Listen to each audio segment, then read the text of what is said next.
Hello everyone, my name is Farah Al. Today I'll be explaining how I constructed the Vancouver house building by big architects using Grasshopper.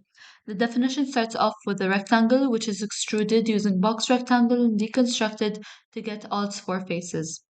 Two of the faces are culled. To create the triangle base, one of the points of the rectangle base is taken and moved. The previous point is then culled. A line is constructed between these 3 points and joined. Similarly, to the top of the rectangle, these three vertices are joined with a line. These new edges are moved up and down. These four edges are now lofted. All four faces are now deconstructed. To select each face depending on its orientation, the normal is needed, so a boundary box is applied to evaluate its surface at its center and deconstruct the vector of the normal to cull the undesired faces. The staggered quad panel is applied, then the area of these panels are taken to cull any panel that has an area smaller than the average. A simple mesh is created, then using the Weaverbird plugin, a frame is created and extruded. The same steps are taken for the second face.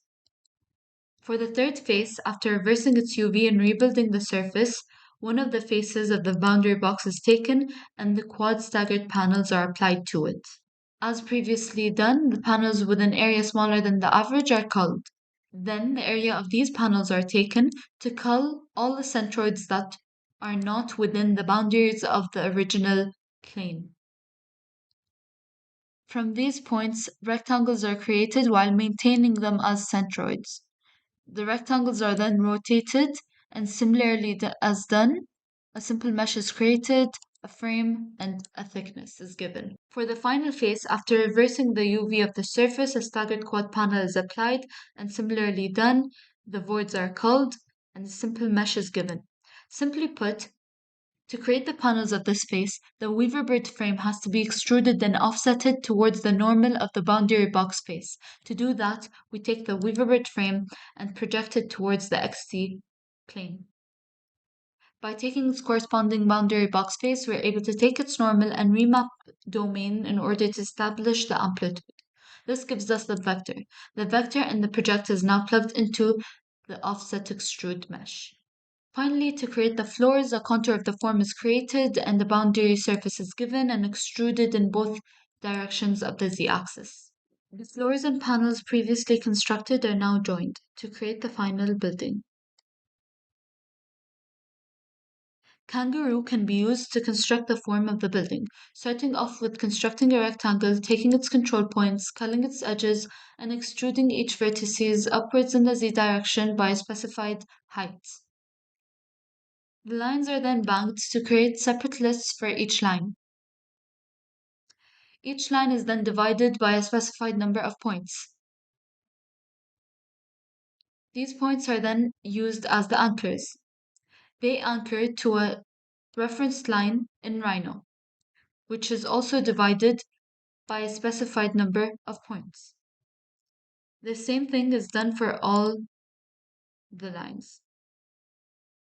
The second anchors include the bases.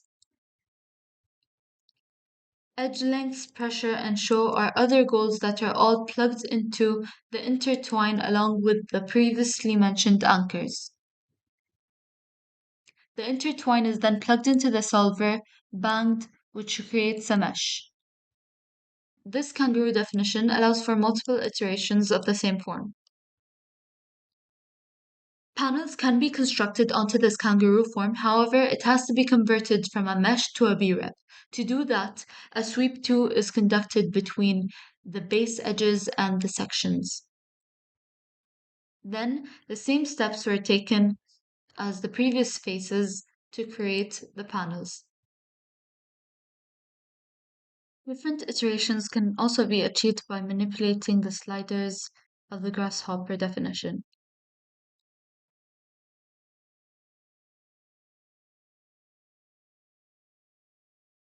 For the sake of context, this building is part of a complex, so the triangular masses adjacent to the building were composed of kangaroo.